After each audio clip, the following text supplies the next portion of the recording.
Observe as sensações no corpo.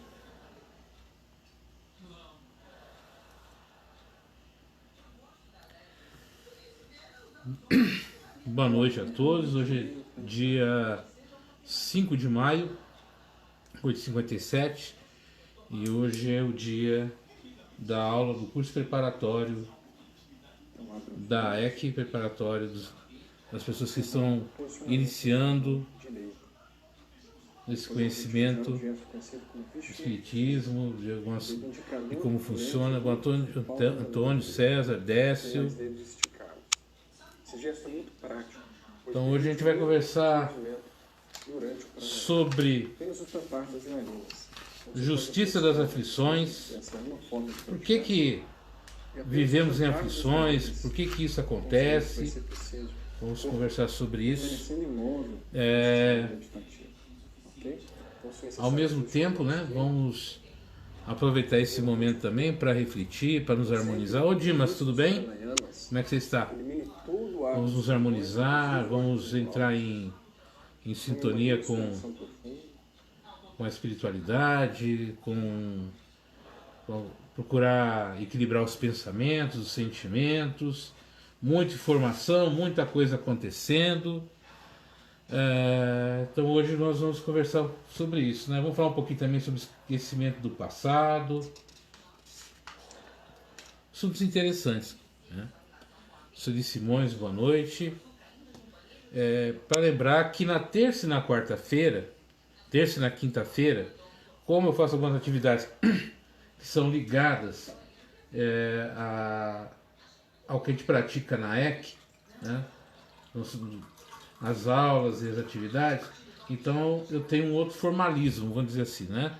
Então 9 horas em ponto nós vamos começar.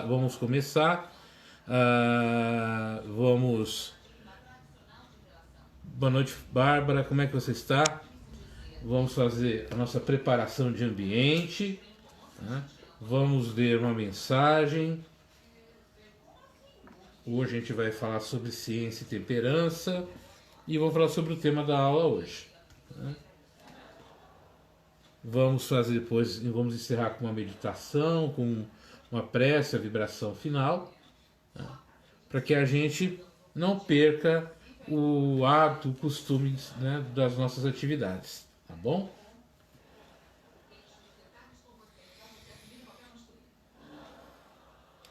Sejam todos bem-vindos, quem estiver participando, quem estiver assistindo.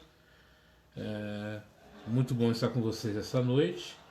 Então vamos começar nosso curso hoje fazendo nossa preparação de ambiente. O que é preparação de ambiente, né? Sempre que a gente vai realizar uma atividade diferenciada, nova, depois de alguma outra que a gente está fazendo, a gente precisa dar uma parada para desligar da outra atividade, acalmar os pensamentos, acalmar os sentimentos, para que a gente se prepare. Eu estou bem, graças a Deus, Bárbara. Para que a gente se prepare para a atividade que a gente vai desempenhar logo em seguida. Normalmente a gente tem um hábito de interligar uma coisa na outra, e isso não é legal, isso não faz bem, isso não nos ajuda. Então é muito interessante, sempre que você for fazer alguma coisa, dar uma parada, respirar fundo, se acalmar, tranquilizar, fazer uma pequena prece e aí seguir em frente, né? Então, vamos respirando calmo e tranquilamente, relaxando o corpo, deixando os problemas do dia a dia de lado, deixando as informações, notícias que vieram durante o dia para você de lado e nos concentrando apenas na atividade que vamos realizar hoje. Então vamos elevar os nossos pensamentos a Jesus, ao nosso amigo espiritual, ao nosso exemplo, ao nosso guia de todos os momentos, aos nossos mentores, anjos da guarda, que eles nos inspirem, que eles nos guiem nessa aula de hoje. E vamos também nos confraternizar junto com a nossa sala espiritual, para que possamos ser inspirados através do amor e da fraternidade.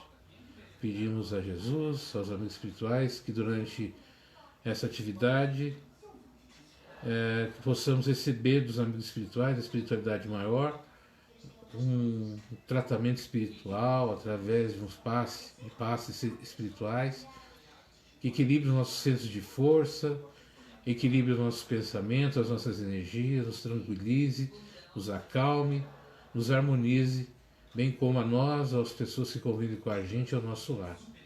E assim, irmanados desse amor divino, agradecemos a oportunidade de estarmos hoje reunidos.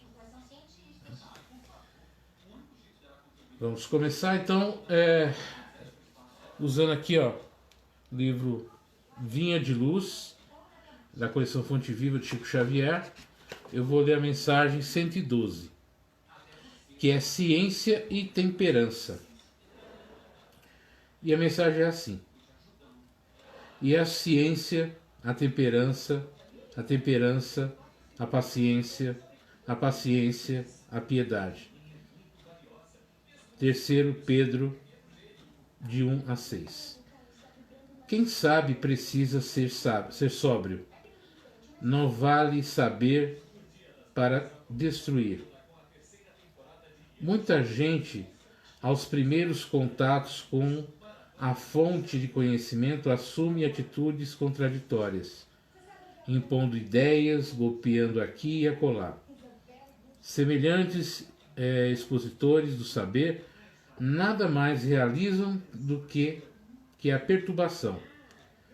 É por isso que a ciência em suas expressões diversas, dá mão forte a conflitos ruinosos ou inúteis em política, filosofia e religião.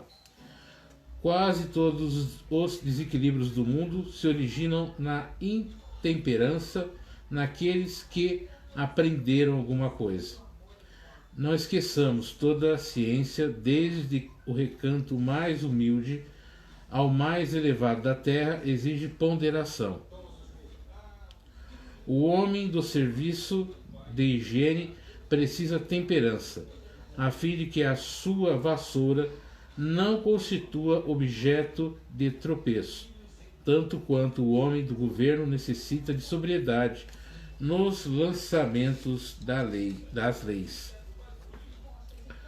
Para não conturbar o espírito da multidão e não olvidemos que a temperança, para surtir o êxito desejado, não pode eximir-se da paciência, como a paciência, para o bem demonstrar-se, não pode fugir da piedade, que é sempre compreensão e concurso fraternal. Se algo sabes da vida, não te precipites a ensinar como quem tiraniza, menosprezando conquistas alheias. Examina as situações características de cada um e procura, primeiramente, entender o irmão de luta. Saber não é tudo, é necessário fazer. E para o bem fazer, homem algum dispensará a calma e a serenidade imprescindíveis ao êxito, nem desdenhará a cooperação que é companheira dileta do amor. Então essa mensagem fala muito, com algumas coisas que a gente vai conversar aqui. Então fé, ciência, paciência, tolerância estão interligadas.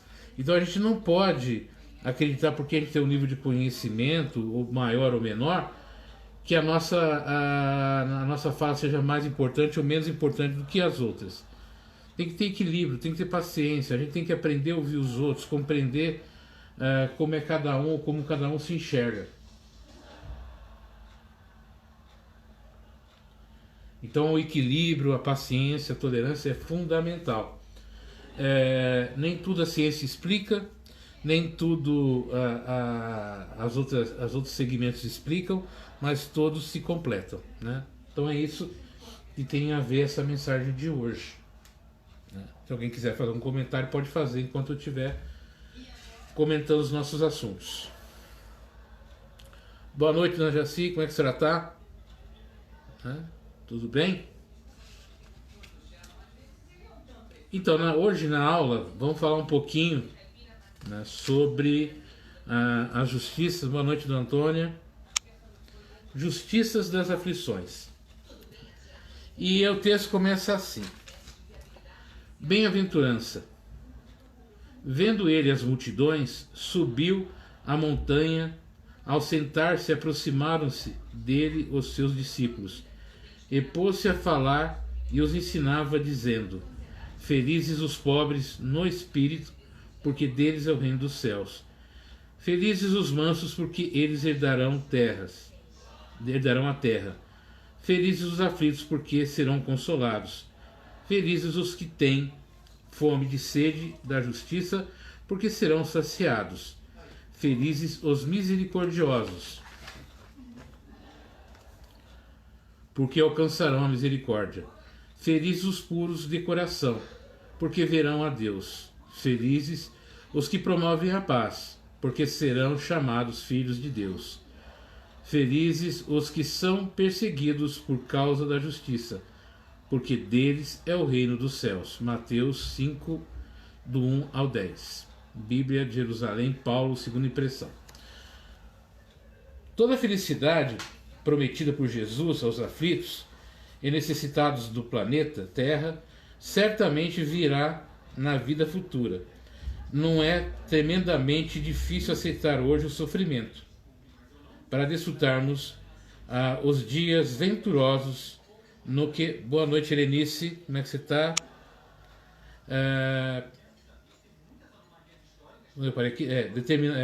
Toda a felicidade prometida por Jesus aos aflitos e necessitados do planeta Terra certamente virá na vida futura, mas é tremendamente difícil aceitar hoje o sofrimento para desfrutarmos os dias venturosos, do que para nós ainda é um futuro incerto e desconhecido. Comumente, o que acontece são os questionamentos. Por que uns sofrem mais que outros? Por que uns nascem na miséria e outros na opulência, sem que fizessem coisa alguma para justificar esse posicionamento? Por que uns nascem perfeitos fisicamente e outros não? Destacamos, sobretudo, a falta de compreensão no aspecto da visão global, no bem e no mal, e do mal, tão desigualmente distribuídos entre o vício e a virtude.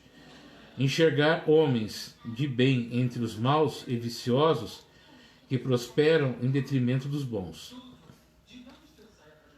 A fé no futuro pode consolar e propiciar a paciência necessária, mas não elucida essas aparentes irregularidades que podem sugerir um abandono por parte de Deus e na existência da justiça divina. Entretanto, a partir do momento que aceitamos a existência de Deus, é que soberanamente justo e bom, que ama com igualdade a todos os seus filhos, sem nenhuma preferência, e que, portanto, trata seus filhos da mesma maneira, dando a uns privilégios e a outros recusando esses benefícios. Deus é a suprema perfeição, é todo-poderoso, todo justiça e bondade, pois sem isso não seria Deus. Desse modo, não poderia agir com capricho ou parcimônia diante dos seus amantíssimos filhos. As vicissitudes da vida têm, pois, uma causa, e como Deus é justo, a causa deve ser justa. Então, é complicado, né, a gente entender as ações de Deus no nosso dia a dia. É complicado para a gente entender como é que algumas coisas funcionam, porque a gente tem uma visão humana da vida, né? A gente tem uma crença humana da vida. E Deus, como fala aqui, né, como ele é soberanamente justo e bom, a gente pode não entender os princípios, pode não entender o que está acontecendo, mas há alguma causa que normalmente depois que passa as dificuldades, depois que passa os problemas, a gente começa a enxergar, né, o porquê aquilo aconteceu. E normalmente tudo que acontece, eles acabam nos ajudando a chegar um patamar mais elevado da nosso desenvolvimento espiritual. Então são coisas que a gente precisa entender, compreender, para saber onde é que a gente está, como é que a gente está, e o que está acontecendo com a gente nesse processo. Então tudo que acontece, seja de bom e de ruim, seja explicável ou não explicável, a gente precisa fazer uma meditação. Uma meditação para agradecer, uma meditação para entender. A meditação que eu falo é você parar, refletir e elevar seu pensamento a Deus, e através da prece, através da compreensão de que aquilo que está acontecendo tem um objetivo maior, você permitir, né, e muitas vezes é bem isso, permitir que Deus se manifeste em você. Permitir que a espiritualidade se manifeste em você através de inspiração, através do sentimento, através de uma postura, para que você realize um trabalho evolutivo cada vez maior e mais elevado, né? Então a gente vai passar por várias situações, por várias dificuldades que vão nos testar e que vão fazer com que, se a gente tiver o discernimento, a força, a determinação e a fé para aquilo, a gente supere essa dificuldade. Quantas vezes me considerei invejosa por pensar assim, né? Os porquês da vida. E qual foi a conclusão, Bárbara, que você sentiu desse pensamento? Por que você se sentiu invejosa? Você já parou para pensar por que você se considerou invejosa por pensar assim, né? Então os pensamentos vêm, as coisas vêm na nossa cabeça através da intuição, através das inspirações, e a gente tem que... Por quê? Por que eu estou sentindo isso, né? Porque uns têm tantos, outros têm tão pouco. Talvez, o que é muito, o que é pouco, né? Às vezes você tem muito materialmente, mas pouco espiritualmente. Outras vezes você tem pouco materialmente, mas muito espiritualmente. Então as coisas vão oscilando muito, né? A gente vai se encontrando nas nossas dificuldades, nos nossos problemas. A gente pensa muitas vezes que a gente sabe o que está acontecendo, por que está acontecendo, e às vezes é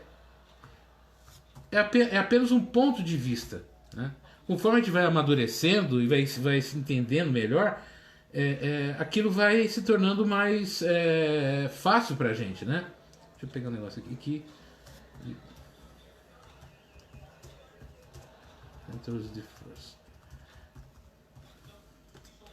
Até agora, hoje não consegui decifrar. Mas aos poucos, Bárbara, a gente vai, através de um processo... Boa noite, Reginaldo. A gente vai começando a se entender. O ser humano, ele é um ser muito... Nós somos um ser muito complexo, né? Não só fisicamente, emocionalmente, psicologicamente. A gente vive uma complexidade muito grande. Tem pessoas que talvez passem a vida toda apenas sobrevivendo. Não se veem assim como um ser humano mais complexo, com coisas para aprender e desenvolver. Apenas, sabe, vai vivendo meio que de uma maneira animalesca, né? Vai através do instinto. Porque os bons morrem e aqueles que são maus ficam, daí a gente não entende. Ele todo mundo morre, bom ou mal morre, né? O problema é o dia e a hora. Mas todos nós morremos, não existe distinção para bom ou mal. Como vamos morrer, que hora vamos desencarnar, quando isso vai acontecer, né? Aí está no livro da vida, mas não existe, isso é uma ideia, não existe ser humano fisicamente imortal, né? O nosso corpo ele é finito, e ele pode se extinguir a qualquer momento, a qualquer instante. E isso nós não temos controle, né? Quem controla isso É a espiritualidade, é Deus, é algo que está muito além da nossa compreensão. Mas não é porque o bom morre e os mal ficam, né? Porque se o mal fica, eu também. Olha a quantidade de gente que já morreu nos últimos dias. Se eu estou ficando é porque eu sou mal também. Eu deveria ir com eles. Então aí tem que refletir sobre isso, né? Por isso que às vezes a justiça da aflição está muito na compreensão do que é justo e o que não é justo. Quando a morte chega para alguém próximo a gente, é claro que isso provoca na gente muita dor, claro que isso provoca na gente um sofrimento enorme, uma incompreensão muito grande. Mas quem é que está livre dessa situação? Né? Nenhum de nós está livre dessa situação. Então, essa aflição da morte, ou de ter ou não ter, é muito relativo. Olha, nesses 40 dias que nós estamos aqui confinados, conversando, quantas coisas aconteceram, né? Tem algumas pessoas que conseguiram se manter, estão se mantendo bem, estão vivendo bem, estão comendo, estão se alimentando, trabalho, tá tudo bem. Estão em casa, estão se cuidando, estão tudo bem. Mas tem muita gente que tinha muito dinheiro, tinha negócio, tinha um monte de coisa e que não tá, né? Tem outras pessoas que estão vivendo outras situações. Então cada um, Verenice, é uma coisa que a gente tem que refletir, né? Cada um vai vivendo um momento, cada um vai vivendo uma experiência. Aquilo que você está vivendo hoje é algo que você precisa viver hoje. O que eu estou vivendo hoje é algo que eu preciso viver hoje, né? Boa noite, Edna, tudo bom? Não é essa ou aquela pessoa, o Dimas falou aqui, não é essa ou aquela pessoa boa ou má que morre. Todos têm uma hora mediante os desígnios de Deus. O Haroldo Dutra, né, ele falou uma coisa interessante não podemos considerar a morte como punição. Não, né?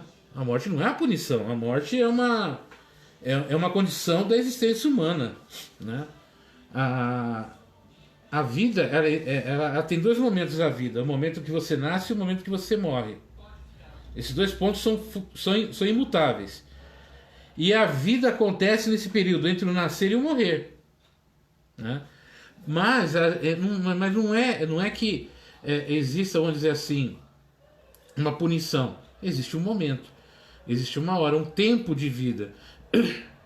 Todos nós vivemos aqui nesse mundo com um tempo determinado para existir, para realizar as nossas atividades. Esse tempo pode variar de um dia, uma hora, a 100 anos, 110, 115 anos, né?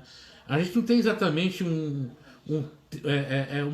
uma igualdade de tempo de vida. Nós não vivemos, todos nós, o mesmo tempo de vida. Nós não vamos viver, todo mundo, a mesma quantidade de tempo.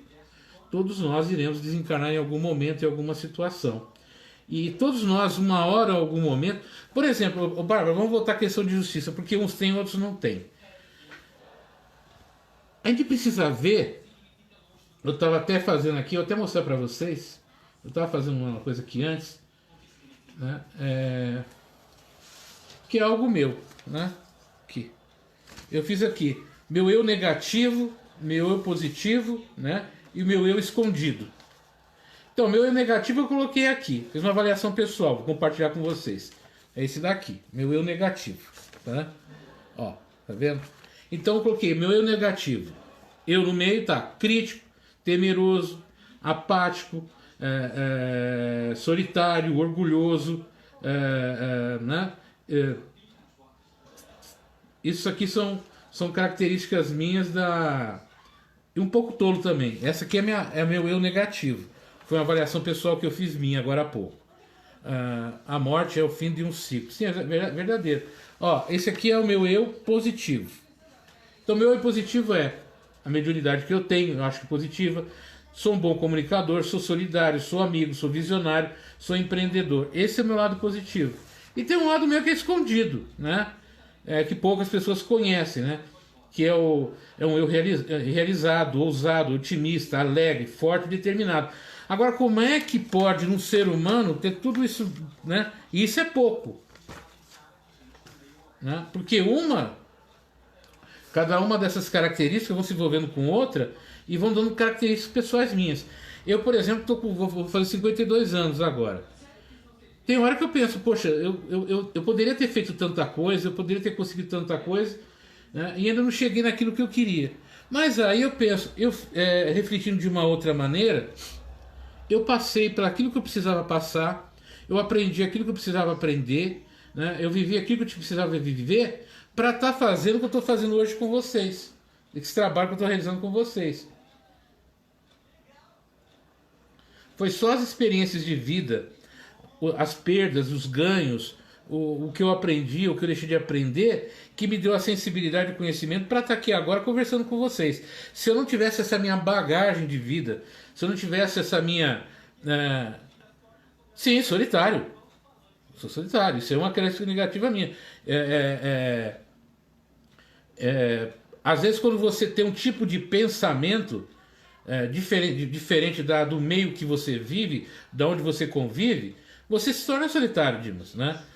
Se eu tiver... Porque conforme você vai crescer em conhecimento e informação, a tendência é que você, vamos dizer assim, você acaba não é que não aceitando, certas coisas deixam de ter importância para você. Alguns hábitos que os outros têm, você não tem mais aqueles hábitos, aquilo não faz parte mais de você. Então você vai se distanciando de um grupo que você fazia parte e caminhando para um outro grupo que você começa a fazer parte. Então, quanto mais você vai se conhecendo, mais solitário você vai ficando, porque você vai refletindo mais, pensando mais, entendendo outras coisas. E às vezes as outras pessoas estão num outro ritmo. Não é que eu seja mais evoluído do que outras pessoas, não é nada disso. Mas conforme você vai tendo um comportamento, uma atitude, as pessoas ou se aproximam ou se distanciam de você, né? E isso sim, né? Eu percebi esse lado solitário na questão agora desse isolamento. Porque antes eu estava num processo tão louco, né? Trabalhando tanto, sabe, trabalhando na prefeitura durante o dia, dando palestra no centro à noite, indo na Fundação Casa no outro dia, e fazendo outro trabalho no final de semana, fazendo um monte de coisa, estudando. Então eu não tinha tempo para perceber como é que estava a minha vida. Então nesse processo eu comecei a fazer, né, uma reflexão e observar algumas características minhas. Então o que eu observei hoje é justamente isso, que esse tipo de vida que eu estava levando me afastou de muita gente, me afastou de algumas amizades, me afastou de amigos, porque você vai entrando num outro caminho, quando você vê, você está caminhando quase que sozinho. Então esse afastamento social, esses dias, serviram muito para mim para entender um monte de coisa da minha própria vida, né? Então, inclusive na parte profissional e pessoal, eu estava com as ideias na cabeça de uma forma e nesse processo eu comecei a rever isso. Deu para entender, Dimas, né? Essa questão do solitário não é ter solidão, né? Não é sentir solidão, é diferente. Eu não sofro disso, de solidão, mas eu vejo, né, que o caminho que eu segui, eu não sei se vocês refletiram isso nesse processo aí de afastamento, mas a gente estava trabalhando num ritmo tão intenso, tão forte. Eu trabalhava praticamente de domingo a domingo, né? Sempre tinha algum tipo de atividade. Então eu estava sempre ausente de casa, ausente da família, né? Eu estava ausente de colegas, de amigos. Eu fui me distanciando de pessoas. Por quê? Porque você vai entrando num ciclo que vai te distanciando das outras pessoas.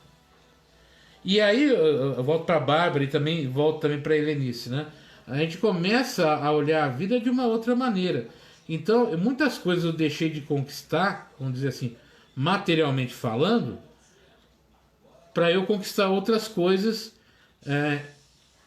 intelectualmente, na forma de conhecimento, na forma intelectual, na minha forma espiritual e do meu autoconhecimento. Então, algumas coisas eu não coloquei em prática, porque conforme eu fui observando, eu falei, isso não é para mim, isso não é o caminho que eu quero seguir. Então você vai fazendo escolhas. E quando você faz escolhas, você tem que abrir mão de algumas coisas, né? Então, às vezes essa questão... Às vezes não. Muitas vezes essa questão das aflições, está muitas vezes ligado ao fato de você não querer abrir mão ou não prestar atenção no ritmo de vida que você está tendo, né? Nas coisas que você está fazendo na tua vida.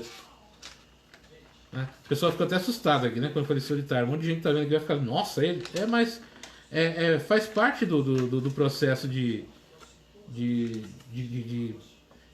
autoconhecimento e de busca, né? Igual eu falei, para mim, esse processo aqui de afastamento está sendo, né? Não foi, está sendo ainda um processo educacional muito. Boa noite, Guilherme, tudo bem? Foi um processo assim muito intenso para mim, né? A gente estava até achando que 24 horas era pouco, né? Mesmo, ele falava assim, o dia tem que ter 36 horas, 24 é pouco. Que é um absurdo, né? Que é um absurdo. Então, quando eu fui prestando atenção, né? A gente vai se distanciando das pessoas, porque não pode ir, que não pode participar. Eu não pude. A secretaria com a qual eu trabalho, ela tá fechada, ela não está tendo atendimento ao público, né? Igual eu falei, eu estou fazendo muito trabalho à distância, tipo home office para a prefeitura, para as coisas, para as entidades que a gente trabalhava, fornecendo material, tudo isso. E eu percebi o quanto, né, a gente vai se distanciando das pessoas. Na verdade, ô Dimas, né, aproveitando o que você falou que entendi, né, mas tem situação que tem um começo, meio e fim. Um ciclo começa e termina. Um ciclo começa e termina e começa outro, e assim nós vamos existindo. Esse é o processo, mas essa verificação minha, né, que eu coloquei do solitário, a maioria de nós, se a gente for fazer uma retrospectiva, vai ver que em algum momento a gente acabou se tornando meio solitário. A gente acabou, mesmo com alguém do nosso lado, vivendo sozinho, né? Porque a gente está mais focado, mais de olho nos nossos objetivos, né? Boa noite, Elton. Onde a gente quer chegar, no trabalho que a gente quer fazer, nas coisas que a gente quer conquistar, nas viagens que quer fazer, nos nossos relacionamentos. A gente vai olhando para tantas coisas e quem está do nosso lado vai ficando meio que né, vai ficando afastado. E muitas vezes os dois, né, tanto você quanto quem está do teu lado, estão olhando para outro caminho. E aí vira um processo realmente de solidão. Por isso que muitos o nível de separação em alguns países depois da quarentena, desse isolamento, aumentou muito. Por quê? Porque na hora que a gente ficar juntos, né, mais tempo, a gente descobre que não tem nada em comum, né? E fica olhando, o que eu estou fazendo? Quando você está naquela correria, você praticamente não se olha, praticamente não convive, você não percebe isso. Mas esse processo levanta muito isso, né? Então essa questão desse processo da justiça das aflições está bem ligada a esse processo de autoconhecimento. Boa noite, Tia Merinda. Tia Edna também acabei há pouco, para não esquecer que falei dela. A família toda está entrando aqui hoje. Então existe também uma questão da fé no futuro, né? A gente está vivendo muito no futuro. Não sei se observaram isso. E isso causa uma aflição enorme, né? Porque quando eu penso muito no futuro, ou muito no passado, futuro ansiedade, passado depressão, lembra? Eu esqueço do presente, de viver o hoje. Então eu acordo de manhã me lembrando de como é que era a vida antes do Covid, né? Vou colocar assim. E aí começa a pensar como é que vai ser a vida depois do Covid. Mas e hoje? E o agora? Esse momento você não está vivendo. E isso vai provocar na gente um monte de situações. E aí a gente vai começar a questionar, né, inclusive essas questões da justiça divina. Sabe o que eu percebi muito? Que a gente falava muito de Deus. Muitas pessoas iam para a igreja, iam para os seus templos, falavam com seus padres, com seus pastores. Mas na primeira oportunidade de demonstrar a crença em Deus, a fé em Deus, nossa, a gente morreu de medo de morrer, né? Morreu de medo de pegar o Covid aí, de parar numa UTI. O medo nosso, o pânico, foi absurdo, né? E aí a gente começou a orar a Deus não pela nossa fé, não pela nossa crença, mas pelo medo de ser vítima da doença. Tudo bem, eu acho que no momento de desespero, né, a gente tem que fazer isso mesmo, tem que apelar para as nossas crenças, para aquilo que traga para a gente conforto, né? Mas depois que passa esse pânico, depois que passa esse choque do momento, a gente tem que começar a refletir qual é o nosso comportamento depois disso, como é que foi o nosso comportamento. E muitas vezes a causa da nossa aflição é que a gente não confia realmente nas coisas que a gente fala. A gente não tem uma prática realmente de confiança. A gente vai vivendo muito de uma ilusão, né? Muito de um sentimento que não é muito correto, né? É uma fé vazia, né? É uma religiosidade vazia. Por isso que é a diferença entre espiritualidade e religião, né? A religião eu vivo dentro da igreja, dentro do centro, dentro do templo. A espiritualidade eu vivo lá dentro e aqui fora, né?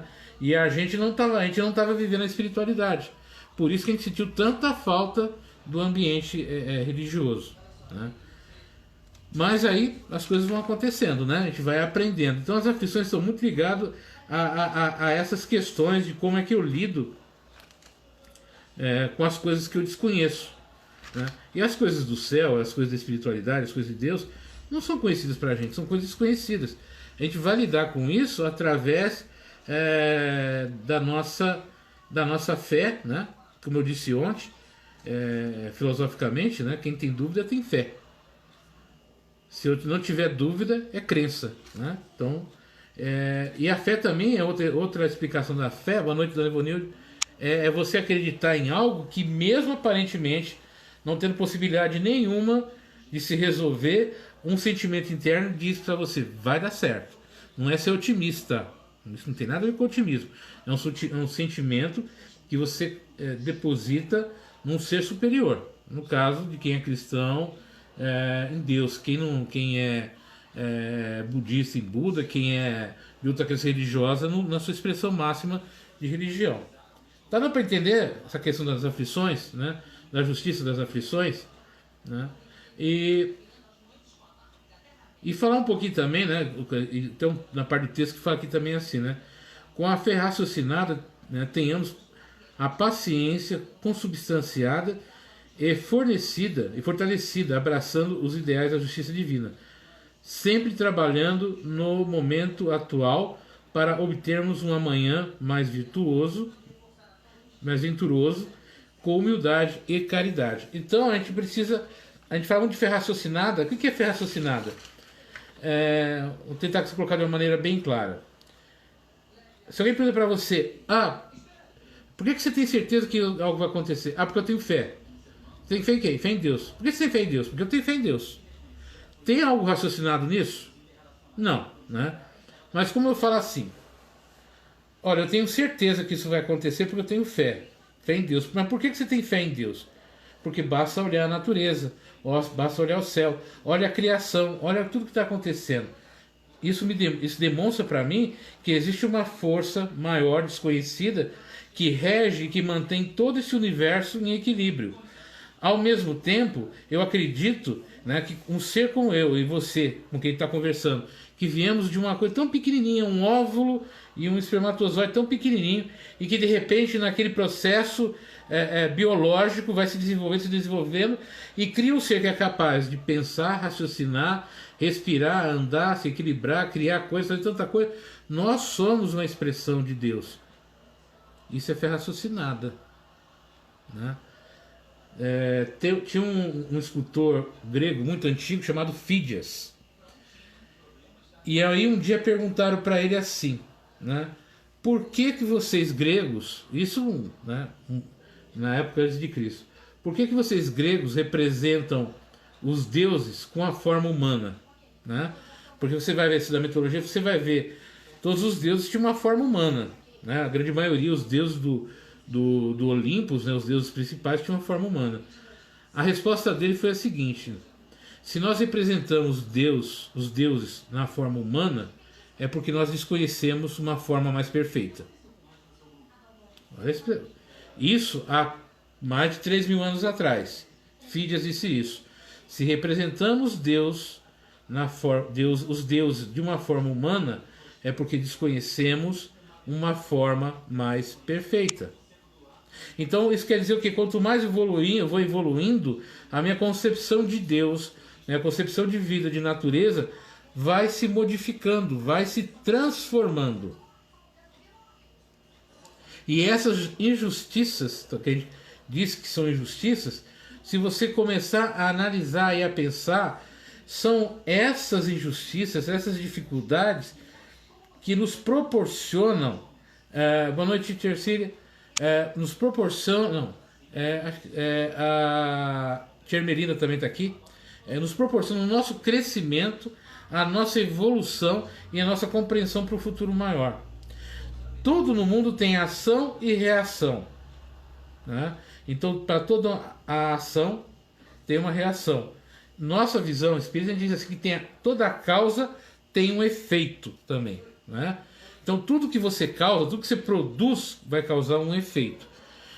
Outra coisa também, né? A gente tem a ideia clara que nós não enganamos Deus. Então, achar que quando eu tento fazer alguma coisa contra alguém, ser maledicente, ser maldoso com outra pessoa, que isso não vai ter consequência, que ninguém está vendo, não é bem por aí, né? Essa tem um pensador nosso, um professor, o Leandro Carnal, que é um palestrante, professor de história. Quando ele vai falar sobre ética e moral, ele fala bem isso, né? A moral, ele usa uma expressão que era muito usada no colégio religioso que ele estudou, se não me engano foi um colégio franciscano, que dizia assim, né? Deus está vendo. Então eu não faço certas coisas porque moralmente e pela minha crença eu acredito que Deus está vendo, porque se Deus não estivesse vendo eu faria. Isso é moral. Na ética eu não faço porque sei que é errado. Então não tem um processo divino, tem um processo pessoal, né? Eu não faço porque Deus está vendo, isso é moral. Ética, eu não faço porque não é correto, eu não faço porque não é decente, eu não faço porque isso vai prejudicar outras pessoas. Então, e Deus, na sua perfeição, que a gente acredita nisso, ele também não é antiético e nem muito menos amoral. Tudo que acontece na nossa vida, na nossa existência, se a gente deixar de reclamar, deixar de ser nervosinho e começar a observar o que ele quer nos ensinar, a gente vai entender muito melhor as coisas que acontecem na nossa vida, né? E uma outra coisa que a gente fala muito que é com relação ao esquecimento do passado, né? Deus nos dá a oportunidade, cada vez que aqui estamos, da gente esquecer o passado. Porque quando eu esqueço o passado, eu deixo as coisas no passado, eu tenho a oportunidade de viver uma nova vida. Eu tenho a oportunidade de fazer coisas novas. Por quê? Porque os remorsos, as mágoas, os sofrimentos e as dores do passado ficaram lá no passado. O problema é que a gente quer toda hora e a todo momento ficar remoendo e revivendo o passado. E isso está sempre fazendo com que reacenda, né, os atritos, as animosidades, as dificuldades, os problemas, os desequilíbrios que a gente teve lá no passado, não dando oportunidade da gente crescer e evoluir daqui para frente. Então, quando eu fico sempre no passado, eu vou entrar no processo depressivo e vou ficar sempre achando que o outro, e vou acabar achando que eu sou vítima de injustiça. Quando eu falei sobre o vídeo que eu falei de inveja, fala bem isso, né? O invejoso se torna depressivo porque ele começa a ver o outro ter aquilo que ele queria ter. E como ele não consegue fazer nada ao contrário, ele começa a ficar deprimido com isso. E a ansiedade vem quando tudo que eu faço eu não valorizo, porque eu estou sempre esperando o que vai vir amanhã, sempre fazendo para o amanhã, e pelo amanhã, aí eu não valorizo o que eu tenho hoje. Então eu não dou valor às coisas, eu estou sempre muito ansioso, muito preocupado com o que vai acontecer daqui a pouco. E aí eu não vivo nem um lado nem o outro. Por isso, né, que essa nossa a nossa vida fica muito confusa. Ontem aquele ator da Globo, Flávio Miliaccio, ele faleceu, né? E acharam uma carta de suicídio, uma carta de despedida, de suicídio, onde ele fala: esse mundo não tem mais jeito, eu me cansei, não tem mais condição. Ou seja, ele acabou cometendo suicídio. Muitas vezes o suicídio vem dessa nossa incapacidade, da nossa forma equivocada de ver as situações do mundo, de nos acharmos injustiçados. Quando eu falo assim, Deus errou, Deus tem que acabar tudo para começar tudo de novo porque esse mundo está tudo errado, eu estou tirando de Deus aqui uma das suas características, que é o quê? A sua divindade. né? A sua onipresença, a onisciência, tudo isso. Então, quando eu começo a questionar Deus por causa de questões de pessoais minhas, de horários pessoais meus, a possibilidade de eu me desencantar, de eu me sentir injustiçado, de eu me sentir magoado é muito grande, né?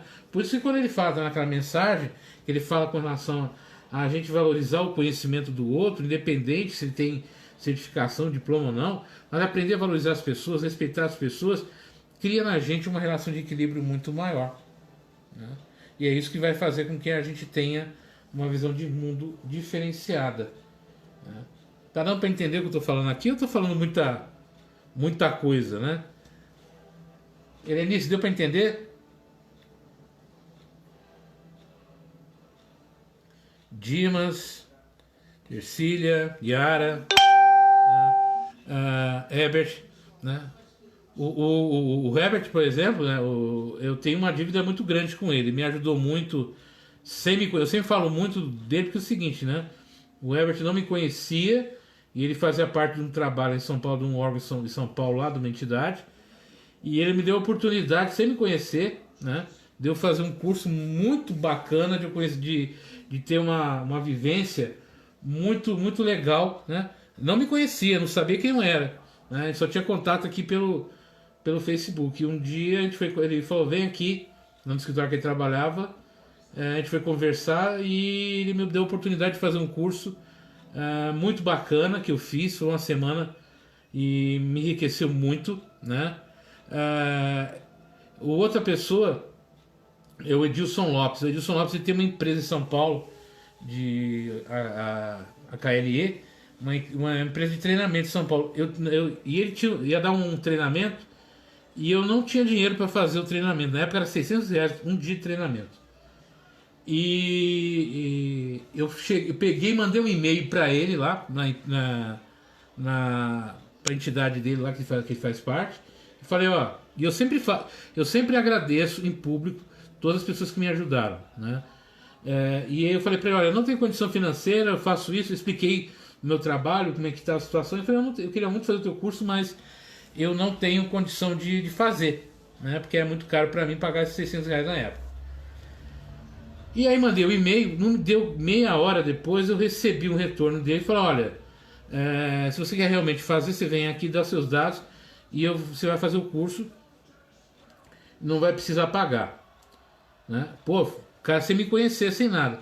Mas entra a providência divina, e de alguma forma, de alguma circunstância que até hoje eu não entendi muito bem, eu recebi o dinheiro que dava para fazer o curso. Aí eu tinha um dilema, aí que entra a questão de ética e moral e as nossas aflições. Eu poderia ter feito o curso sem pagar, porque eu ganhei e guardado o dinheiro, ou poderia ter pego, né, o dinheiro e pagado o curso, já que eu recebi o dinheiro. E eu falei assim, não, eu vou ser correto. Eu fiz a inscrição e paguei o curso, né? Porque aí que está o ponto. Ninguém iria saber dessa história, só eu, né? Mas aí que está o ponto. Aí que está a questão da justiça e da injustiça das coisas. Quando eu sei, vamos supor que eu tivesse feito... Ô Edivaldo, quanto tempo? Como é que você está? Né? Saudade de vocês. Né? Agnes também. Se eu tivesse pego aquele dinheiro guardado e feito o curso com a gratuidade que eu ganhei, eu poderia gerar uma consequência do quê? Da mesma forma que naquela hora, vamos dizer assim, a espiritualidade viu a minha sinceridade, viu a minha simplicidade, né? De falar, olha, eu não tenho condição, mas eu quero muito fazer, né? E se você puder me ajudar, eu vou ficar muito agradecido. Ela viu nisso uma oportunidade de me testar também. Legal, vou te dar o dinheiro agora. O que você vai fazer? Então, muita coisa abriu na minha vida, abre na vida da gente, na hora que a gente age com decência, de uma maneira ética e moral e correta. Né? O Edivaldo é outro também que esse ano aqui, eu estava montando a sala, ele foi lá e montou a sala para mim, montou o gabinete do negócio, lá, fez por conta própria, não cobrou nada. Eu fui pagar para ele, nem isso cobrou. Então, mas o Herbert que está aqui hoje, né, que é uma pessoa muito querida, uma amizade muito já grande minha, né, o Edivaldo, o Edilson, agradecer as pessoas, né, que te ajudam de alguma forma, é muito bom, né? Admitir as suas fraquezas é muito bom. E muitas vezes a gente se acha injustiçado pela vida porque a gente não assume as nossas dificuldades. Jaine, né? Jaine Moreira, como é que você está? A gente não assume as nossas fraquezas, as nossas dificuldades.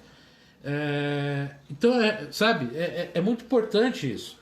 É muito importante a gente reconhecer. E então a gente tem que esquecer do passado, as coisas ruins, as coisas negativas que aconteceram com a gente. Mas a gente tem que sempre agradecer. Boa noite, Júlia, né? As pessoas que, mesmo sem te conhecer, mesmo sem ter uma vivência com você, ele sente você que você é uma pessoa boa e te ajuda, né? Mas quando uma pessoa tira a própria vida mediante a qualquer situação, não é uma fraqueza espiritual?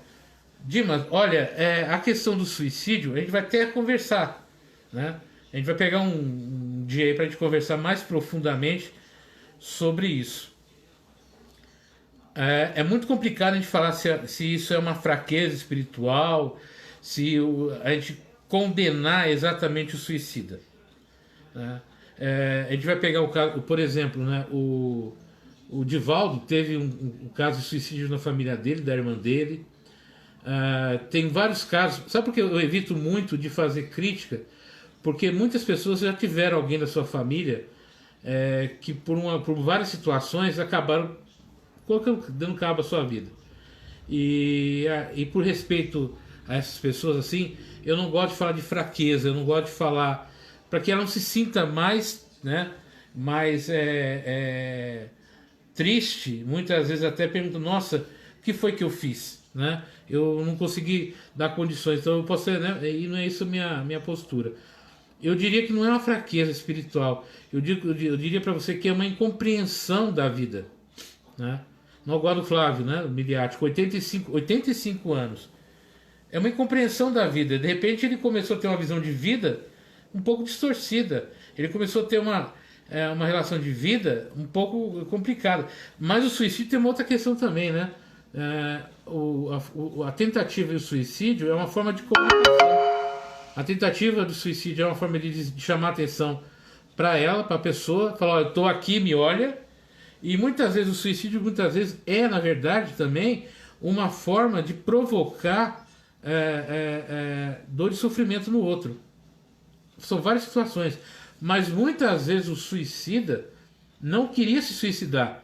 Vamos dizer assim, ele queria cometer a tentativa, mas não queria pôr realmente cabo à vida.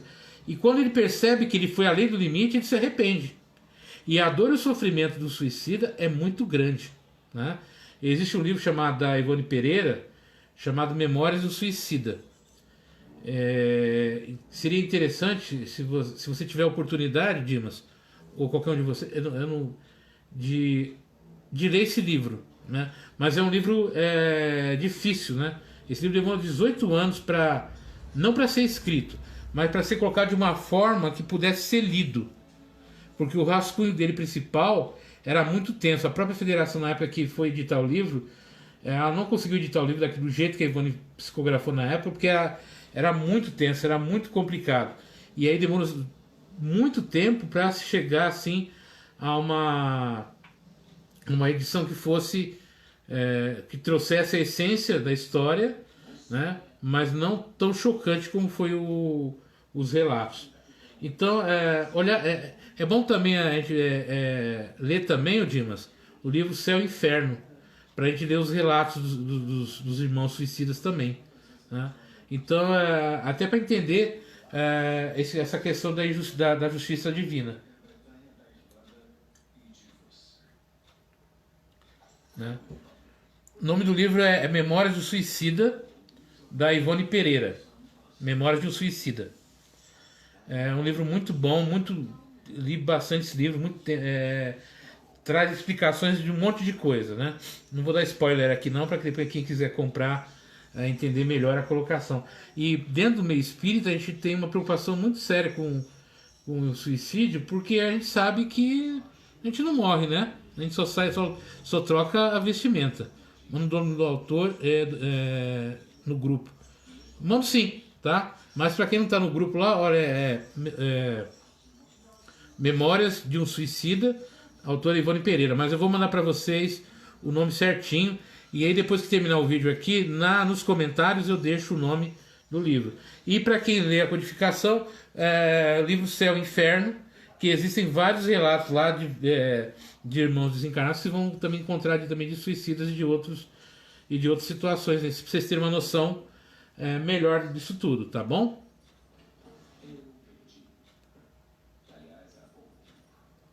É um assunto, né? Olha só como o assunto rende, né? Que se deixar, acho que a gente vira a noite aqui falando desse assunto aqui, porque é muita coisa, mas é um assunto muito interessante e acho que faz a gente refletir, né? Eu li o Vale dos Suicidas, muito triste os relatos. Olha, o Vale dos Suicidas é um bom livro, mas esse livro da Ivone, eu vejo assim, ele é mais didático de alguma forma, tá? E aí depois, se você tiver oportunidade, eu vou passar depois também o relato. O personagem do livro, um dos personagens principais, é o Camilo Castelo Branco, que foi um escritor português, né? Que cometeu realmente suicídio. E tem um livro dele que chama-se A Freira no Subterrâneo. Depois eu passo também o livro. Se vocês lerem o livro que ele escreveu, vocês vão entender, né? Vocês vão começar a perceber como o personagem do livro e o Camilo são os mesmos, né? Então é A Freira no Subterrâneo. E eu vou passar para vocês todos esses livros aí. Antes da gente partir para o encerramento, eu estou pensando assim, se vocês tiverem quiserem alguma sugestão de livros, não precisa ser livro espírita não, gente, eu posso dar sugestões de vários outros livros, né? Tem o Índio, né? Aula de Memória do Suicida. Esse eu não conheço, Jaci. Depois você me explica também. Mas se tiver alguma coisa sobre os livros, vocês me falem, que eu pego e passo algumas indicações para vocês, tá bom? Depois você me fala desse livro aí que eu não conheço, tá? Então os outros eu conheço, esse daí eu não conheço. Vamos aí passar agora para os nossos encerramentos, para a gente manter a nossa disciplina, porque hoje é o curso, né? Eu espero que vocês tenham gostado da aula de hoje. Foi muito bom estar com vocês novamente. Divulguem o canal, né? Divulguem, compartilhem os vídeos, porque a gente possa chegar a mais pessoas, né? Então vamos encerrando. Então a gente vai encerrar com uma vibração, né? Ô Edson, né? Como é que você está? Tudo bem com o senhor? Né? Obrigado por ter entrado aqui, participado disso daqui, dessa nossa atividade. Eu estou lendo o livro Missionários da Luz, e lá nossos irmãos ajudam desencarnados de onde eles podem ajudar até onde eles podem ajudar os encarnados. Edivaldo, a espiritualidade nos ajuda sempre. É que a maioria das vezes a gente não quer ouvir. Infelizmente é essa, né? Sendo bem claro para você, é isso, né? Se a gente tiver ouvidos para ouvir, a gente vai sempre ouvir as orientações da espiritualidade, e é assim que eles nos ajudam, através da intuição, através das pessoas próximas, através da inspiração, através de várias coisas.